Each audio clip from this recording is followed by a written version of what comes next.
Hola a todos y bienvenidos a mi canal de Letras y otras pasiones. Si no me conoces, mi nombre es Consuelo y te invito para que te suscribas y actives la campanita. Hoy es 1 de septiembre del 2025 y vamos con nuestro día 244 de lectura bíblica. Así es que alista tus materiales y empezamos.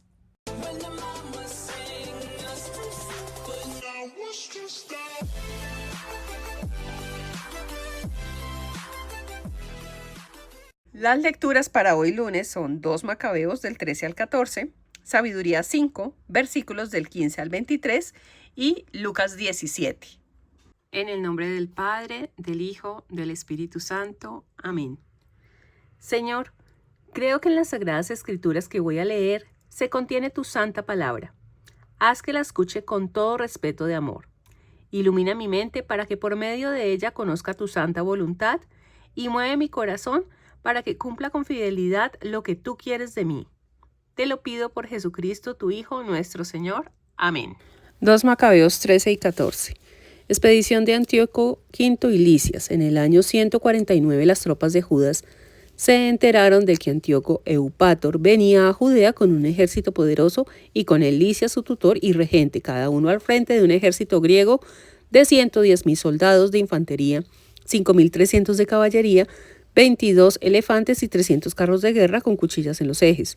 Menelao se les unió y con gran hipocresía se puso a adular a Antíoco, no buscando la salvación de su patria, sino con la idea de establecerse en el poder. Pero el rey de reyes inflamó la ira de Antíoco contra aquel malvado. Lisias demostró al rey que Menelao era la causa de todos los males, y el rey ordenó que llevaran a Menelao a Berea y lo mataran según la costumbre de aquel lugar.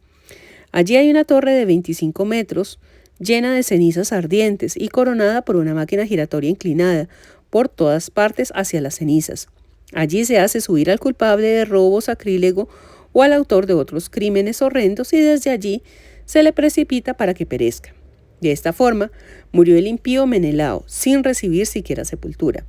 Castigo justísimo, pues había cometido muchos delitos contra el altar, cuyo fuego y ceniza son sagrados, y en la ceniza encontró la muerte. El rey venía con sentimientos feroces dispuesto a tratar a todos los judíos peor que su padre.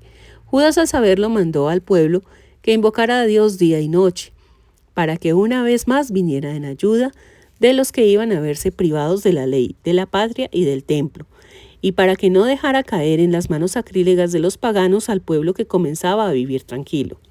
Y todos se pusieron a invocar al Señor misericordioso con gemidos, ayunos y oraciones durante 3 días. Judas los animó y les mandó que mantuvieran junto a él. Después de consultar a los ancianos, decidió tomar la ofensiva y salir a resolver la situación antes que el ejército del rey entrara en Judea y se apoderara de la ciudad.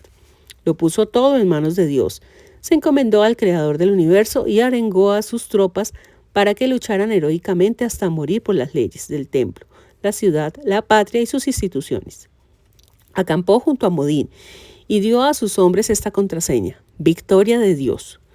Después, con un grupo de jóvenes, los más selectos y valientes, atacó por la noche la tienda del rey, pasó a cuchillo a 2.000 hombres y mató al elefante más grande con los que habían encima.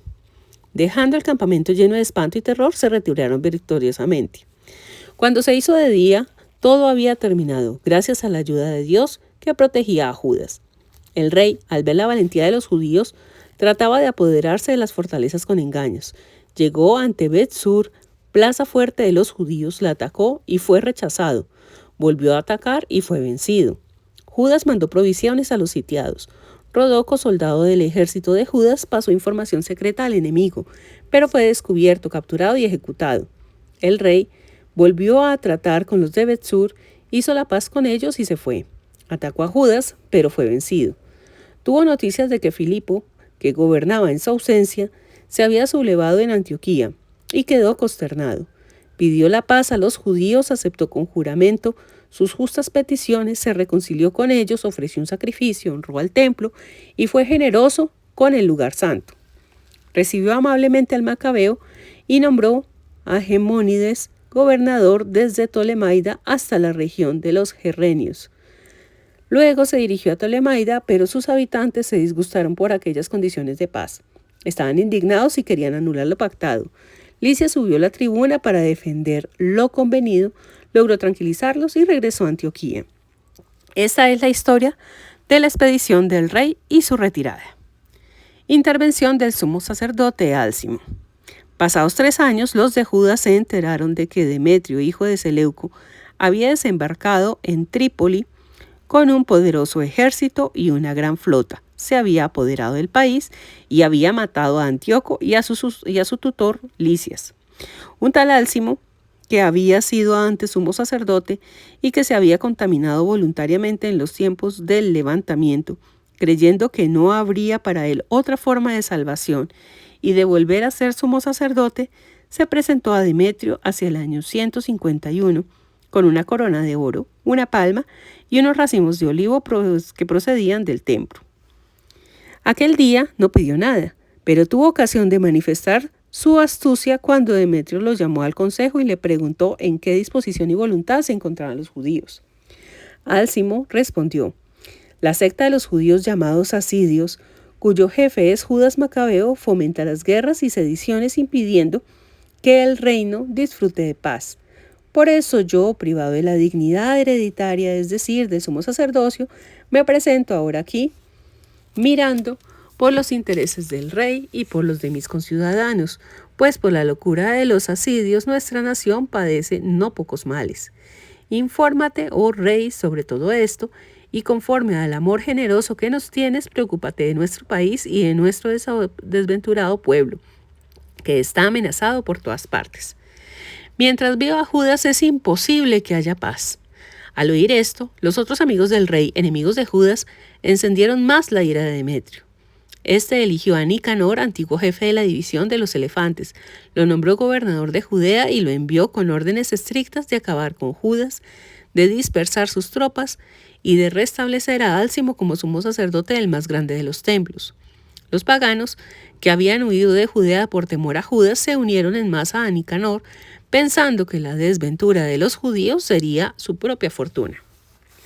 Nicanor se hace amigo de Judas. Cuando los judíos se enteraron de la venida de Nicanor y de la invasión de los paganos, echaron polvo sobre sus cabezas e imploraron a aquel que había sostenido siempre a su pueblo y protegido constantemente su heredad con prodigios manifiestos.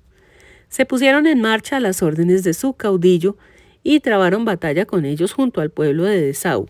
Simón, hermano de Judas, atacaba a Nicanor, pero sus tropas sufrieron un ligero fracaso, desconcertadas por la repentina llegada del enemigo.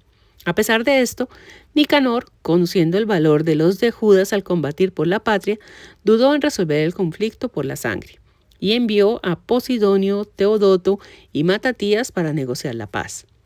Después de examinar detenidamente las condiciones, el jefe se las comunicó a la tropa, y todos estuvieron de acuerdo con el tratado de paz. Se fijó un día para que se reunieran los dos jefes solos. Se adelantó un vehículo de cada uno de los lados y se pusieron 2 sillas, una frente a la otra. Judas había puesto en sitios estratégicos hombres armados dispuestos a intervenir en caso de que los enemigos traparan alguna traición. Pero la entrevista se desarrolló sin incidencias. Nicanor se quedó en Jerusalén actuando correctamente y despidió a las tropas que se le habían unido. Tenía siempre a Judas de su lado, pues lo amaba sinceramente. Le aconsejó que se casara y tuviera hijos, y Judas se casó y fue feliz y vivió como un ciudadano normal.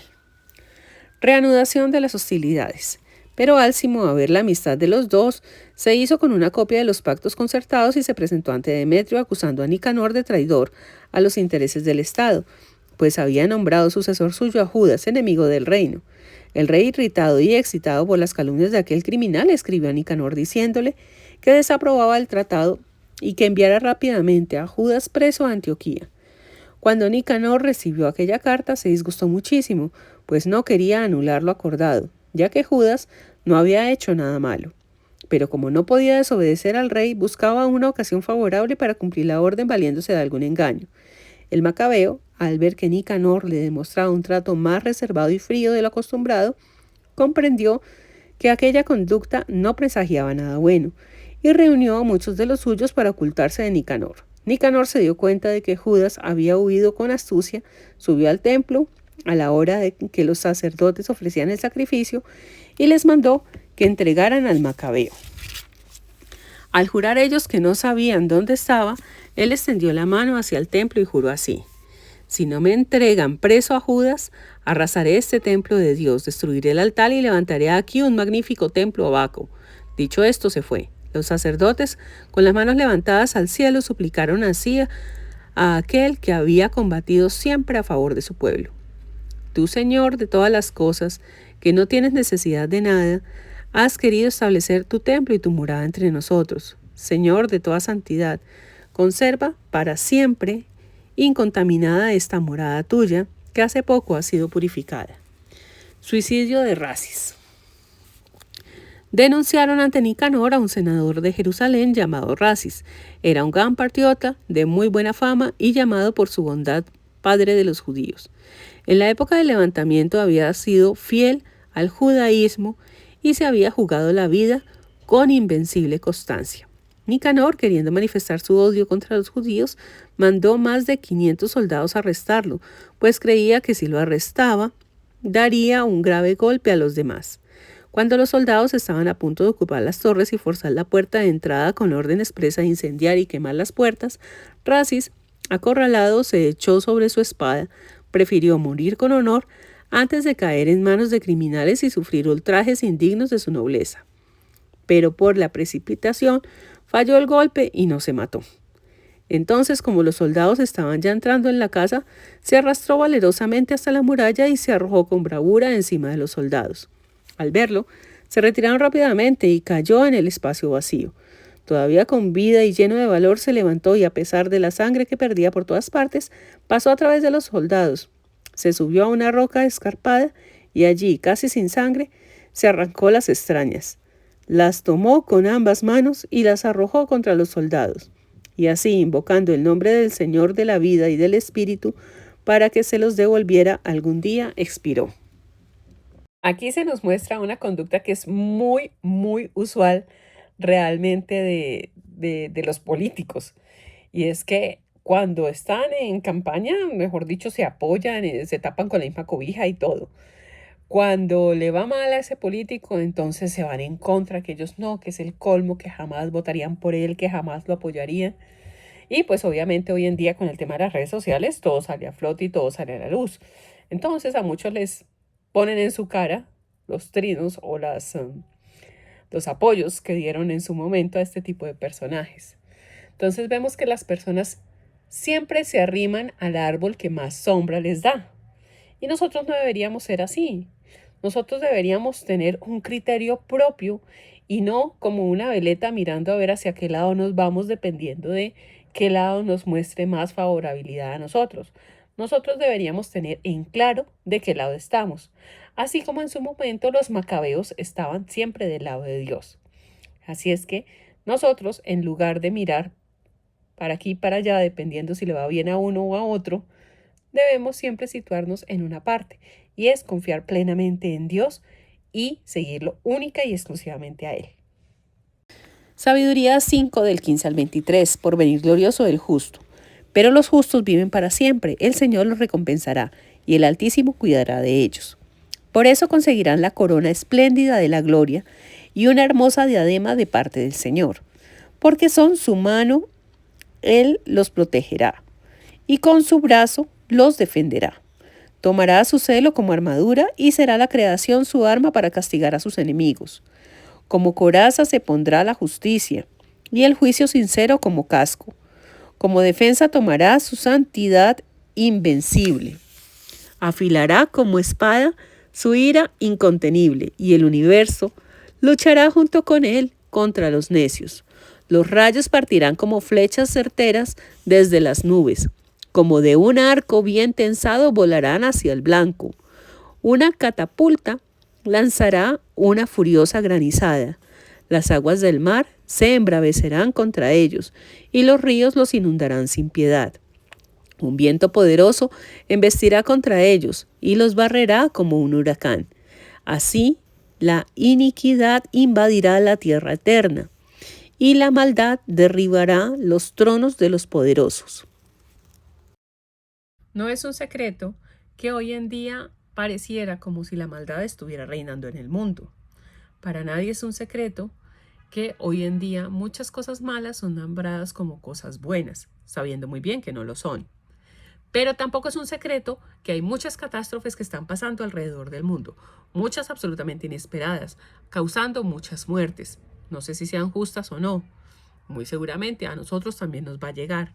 Lo importante de todo esto es estar preparados, saber a ciencia cierta que va a haber un juicio y que ese juicio vamos a estar todos ahí. Vamos a estar todos presentándonos ante el Señor con nuestra vida tal y como la vivimos. No pidiéndole al vecino que nos ayude o a nuestro amorcito que nos defienda.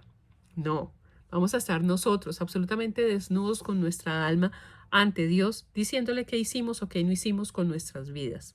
Así es que es mejor que nosotros, ahora que estamos vivos, ahora que todavía tenemos tiempo, ahora que todavía podemos hacer las cosas y enmendar los errores, hagámoslo. Hagámoslo porque no sabemos si el día de mañana sí estaremos aquí o no lo estaremos.